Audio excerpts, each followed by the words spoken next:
So we wanted to spend a couple minutes going over the top 5 things not to do when you travel to Cape Town, because even if you are a seasoned traveler, it seems like on every trip we learn something and we do something that's like, wow, that was not very smart. So we wanted to give you our knowledge of what we learned in the last week. So these are the top 5 things not to do when you travel to Cape Town, South Africa. Number 1, don't forget your sunscreen. And don't forget where you put your sunscreen, because you're going to want to use it. Lots of things to do outdoors in Cape Town, and folks, it is Africa. The sun is intense, so be sure Yes. be sure if you bring it that you find it and use it. Yes. Number 2, do not forget to double check your reservations for wine tastings. A lot of the wineries, or what they call here wine farms, have similar names, and so we learned on our first day that we did some wine tasting, I had made reservations at a location, and it was not the location that we actually traveled to. So that was kind of embarrassing and frustrating, especially since I had to put a deposit down for the wine tasting the night before. But it all worked out okay. So just don't forget to double check those details when it comes to your reservations. Number 3, don't be opposed to try some touristy things. I mean, we generally try to travel, do our own thing, explore on our own. But in Cape Town, there's some great options for tours. City hop-on, hop-off bus is a great way to get around the city, because they don't have a lot of public transportation.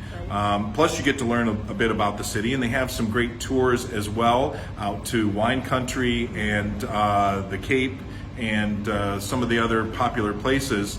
And even though it's a large bus with a lot of people, the tours are very affordable and really quality. So we recommend doing some touristy things in Cape Town. Yes. Number 4, do not ignore your gut feeling. So we've traveled a lot, and we went to a lot of different locations all across the globe, in Eastern Europe and in Asia and different places like that. And we've not really had any issues with safety concerns. We've been very fortunate. However, the first night that we were here, we walked down to a wine bar, which was maybe a half a mile away. And we noticed as we were walking through that there were a lot of people drinking and just kind of had a weird vibe. That were sitting outside, and as we were getting ready to leave the wine bar, it was dark, and we both said, "Yeah, I kind of feel like maybe we shouldn't walk back, even though it was pretty close." So we both were like, "Let's just take an Uber. Why chance it?" And so do not hesitate to follow your gut feeling when it comes to safety. Yeah, for sure. It's worth a few bucks that an Uber costs around here, Right.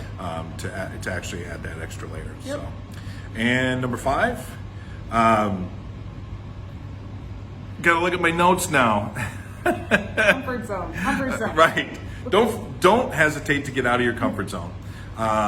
Whether it's food or physical activity, I mean, you push your physical limits as far as you think you're going, but take a hike.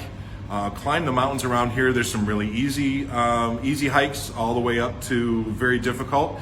So get with a guide. They're really affordable to get a guide on a hike that matches up with your physical ability. And try some of the different foods. Try some of the exotic meats. A lot of ostrich down here, which is a very sustainable meat that they use in this area, and it's really beef-like and quite good. They also have kudu, which is a game meat, and impala you might find in some restaurants.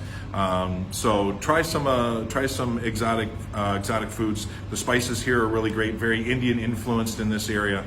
So you're going to find a lot of great options. Yes, so that wraps up our 5 5 things. 5 things to do not do in Cape Town that we learned.